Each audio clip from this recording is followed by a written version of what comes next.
Hello friends. पिछली video में हम बात कर चुके हैं किंगडम एनिमल किंगडम के क्लासिफिकेशन के बारे में। प्रोटोजोन्स में प्रोटोजोन्स का जो फूड फीडिंग मैकेनिज्म है और साथ ही साथ जो उनमें लोकोमोशन जो है प्रोटोजोन्स में, इस पे बात कर चुके हैं। लाइकेन के बारे में देख चुके हैं। इसी सीरीज़ में हम आज की वीडियो में बात करेंगे एम्फीबियंस के ओरिजिन और एंसेस्ट्री के बारे में। Origin and ancestry of amphibia, that is Tetrapoda. ठीक है, तो इस वीडियो में जो है कि आपको एम्फीबियंस के ओरिजिन कैसे हुआ इनका, ये उत्पन्न कैसे हुए और इनके एंसेस्ट्री क्या है, पूर्वजों के बारे में कि कहाँ से उत्पन्न हुए, कहाँ से इनकी स्टार्टिंग हुई, इसके बारे में जानेंगे। तो इसमें आपको कुछ हेडिंग्स जो है आपको देखने होंगे। इसमें कुछ 7 हेडिंग्स हैं, जिनमें से फर्स्ट हेडिंग है अर्लीस्ट एम्फीबिया। ठीक है, इन सब से जो है एंसेस्ट्री इनकी निकाली जा रही है। पिसाइन एंसेस्ट्री है सेकंड। थर्ड है Devonian fishes. Fourth crossopterygian ancestry. Fifth possible polyphyletic origin. Sixth है कॉजेज, क्या कारण था, causes for transition from water to land. And seventh है एडेप्टेशन टू एम्फीबियस लाइफ। तो हम इन्हीं कुछ 6-7 हेडिंग्स हैं origin and ancestry of amphibia, that is tetrapoda के अंतर्गत। तो इस पे हम देखेंगे। तो स्टार्ट करते हैं अपना वीडियो। तो सबसे पहले हम नजर डालेंगे origin and ancestry of amphibia, that is Tetrapoda का पहला जो हेडिंग है, that is earliest amphibia. Earliest amphibia, इसमें आपको देखने को मिल रहा होगा कि लेबरिंथोडोंटिया दिया हुआ है। अर्लीस्ट एम्फीबिया फॉसिल, लेबरिंथोडोंटिया, जिससे बताया जा रहा है कि ये एम्फीबियंस का मतलब कि अर्लीस्ट फॉसिल पाया गया था, और इसीलिए इसका नाम जो है हेडिंग है अर्लीस्ट एम्फीबिया। ठीक है, तो लेबरिंथोडोंटिया because of their folded nature of dentine of teeth originated probably 300 million years ago during Devonian period and Permian period, which इसके बाद क्या है कि ये जो अर्लीस्ट एम्फीबिया माना गया है कि इनको लेबरिंथोडोंटिया। और क्यों माना गया, क्योंकि इनमें जो जो इनका फोल्डिंग का नेचर है डेंटाइन का, ठीक है, वो क्या है कि इसी कारणवश जो इनका फोल्डेड नेचर है, चूंकि ये क्या हुआ है कि इनका डेंटाइन जो है वो फोल्डेड नेचर का है, इस वजह से। और ओरिजिनेट कब हुए ये लेबरिंथोडोंटिया, जिन्हें हम अर्लीस्ट एम्फीबिया भी कह सकते हैं, तो ये ओरिजिनेट हुए संभवतः लगभग 300 million years ago, Devonian period के दौरान। ठीक है, सेकंड हेडिंग, जैसे कि बताया हमने, piscine ancestry. Okay, so it is universally accepted, piscine ancestry में देखेंगे क्या दिया है कि it is universally accepted that amphibians have originated from fishes. ठीक है, और क्यों माना जा रहा है ऐसा, because of resemblance of most body system.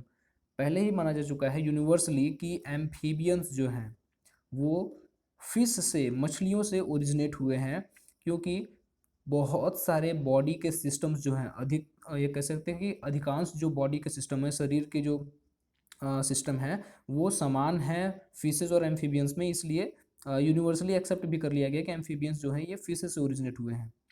और क्या क्या समानताएं हैं, तो बोथ आर कोल्ड ब्लडेड। ठीक है, respire by gills, both are cold blooded, both respire by gills early in life and sometimes throughout life.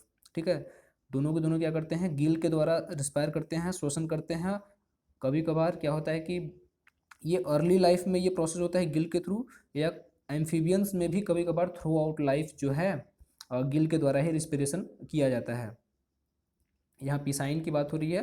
तो इसके बाद है both have air bladders serving as lung.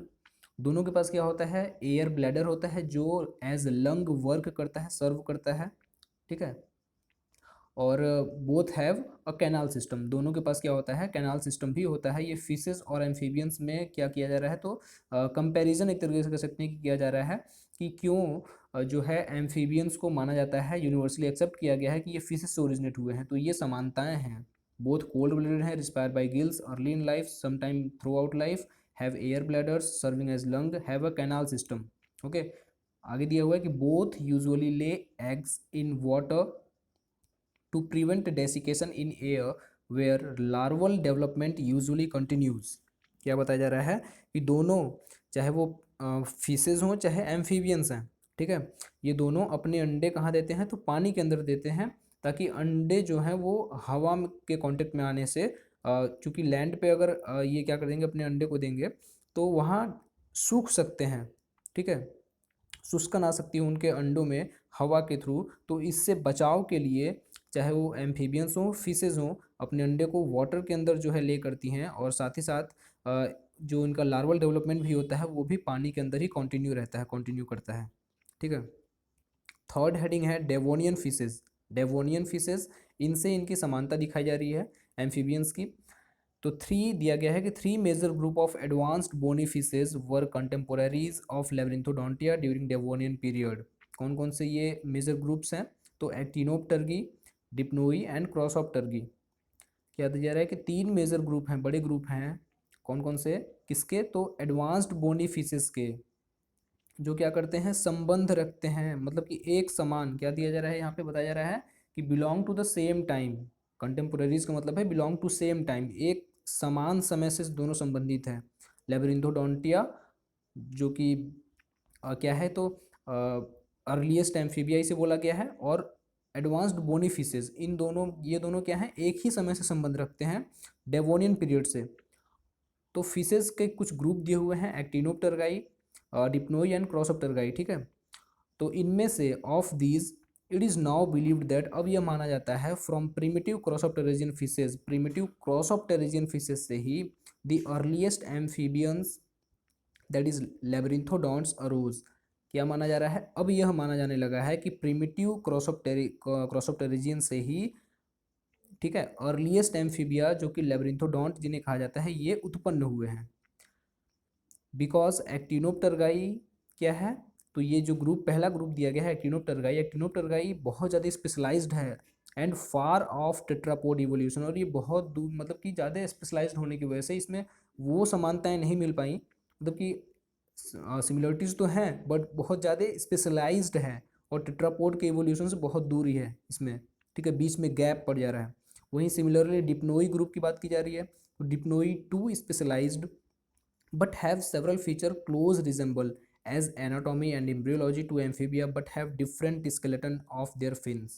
Dipnoi में क्या है कि ये भी स्पेशलाइज्ड तो है, लेकिन बहुत सारी ऐसी भी समानताएं हैं जो एम्फीबिया से क्या है कि एम्फीबिया से संबंधित है, जैसे उनमें एनाटॉमी आ जाता है, इनका एम्ब्रियोलॉजी आ जाता है। लेकिन एम्फीबिया से डिफरेंस क्या है इनमें, तो उनके जो फिन का स्केलेटल स्केलेटन है, ठीक है, वो डिफरेंट है। तो ये हो गया थर्ड जो हेडिंग है डेवोनियन फिशेज का। And fourth heading that is crossopterygian ancestry. Crossopterygian जिनसे अभी बताया गया कि ये एम्फीबियंस का ओरिजिनेशन हुआ, ठीक है, कि उनका रिलेशन दिखाया गया कि ज़्यादा रिलेटेड किससे हैं, क्रॉसऑप्टेरिजियन से। तो क्रॉसऑप्टेरिजियन एंसेस्ट्री को और इसके डीप में जाके देखेंगे हम कि क्या किस तरीके से ओरिजिनेशन हुआ इनका, एम्फीबियंस का। तो क्रॉसऑप्टेरिजियन एंसेस्ट्री में of the genera Osteolepis and Asthenopteron, the freshwater carnivores Rhaphidostian crossopterygian of Devonian period shows extensive morphological similarities with early amphibious or labyrinthodont। क्या बताया जा रहा है कि जेनरा ऑस्टियोलेपिस और अस्थेनोप्टेरॉन से, ठीक है, इनके जो फ्रेश वाटर कार्निवोर रेफिडेस्टियन क्रॉसऑप्टेरिजियन हैं जो डेवोनियन पीरियड से रिलेटेड रखते हैं, ये क्या दिखाते हैं, तो अत्यधिक मॉर्फोलॉजिकल सिमिलरिटीज दिखाते हैं अर्ली एम्फीबियन या लेबरिंथोडॉन्ट के साथ, ठीक है। Evidences of their close phylogenetic relationship are, अब किसके किसके बीच का ये रिलेशनशिप दिखाया जा रहा है, तो लेबरिंथोडॉन्ट और रेफिडेस्टियन क्रॉसऑप्टेरिजियंस के बीच का जो है फाइलो